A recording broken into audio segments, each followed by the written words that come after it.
Jau ilgāku laiku apvienība Apērons iestājas par medicīnas iestāžu pieejamību cilvēkiem ar invaliditāti. Aptiekām jābūt pilnībā pieejamām jau vairāk kā 10 gadus, taču joprojām liela daļa no tām ignorē likumu.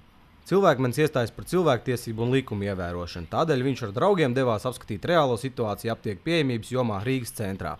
Piemēram, Pils aptieka Valdemāra ielā piedāvāja cilvēkmenam sliedi, pa kuru varētu iekļūt aptiekā. Taču pat līdz neizmantojamās sliedes saņemšanai cilvēkmenis un viņa draugi vairāk kā 15 minūtes gaidīja uz ielas, līdz aptiekāri pievērsa uzmanību.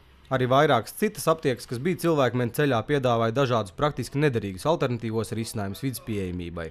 Cilvēkmenam pat nācās izmantot virvi, taču arī tā nelīdzēja. Tāpat kārtējo reizi bija iespēja pārliecināties, ka zvana poga kā pieejamības risinājums ir neveiksmīgs, jo dažviet neviens uz zvanīšanu nereaģē, bet citur aptiekāri iznāk un tikai noplāta rokas. Protams, bija arī pozitīvi piemēri, kur aptieku īpašnieki ir ievērojuši likumu un nevis tikai formāli izveidojuši kādu neizmantojamu veidojumu, bet tiešām domājuši par to, lai ik viens cilvēks aptiekā justos ērti. Cilvēkmenis turpinās apsekot alternatīvos vides pieejamības risinājumus arī turpmāk.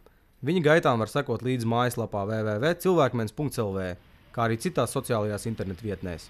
Savus ieteikumus alternatīviem risinājumiem aicinām sūtīt uz e-pasta adresi cilvēkmenis@gmail.com.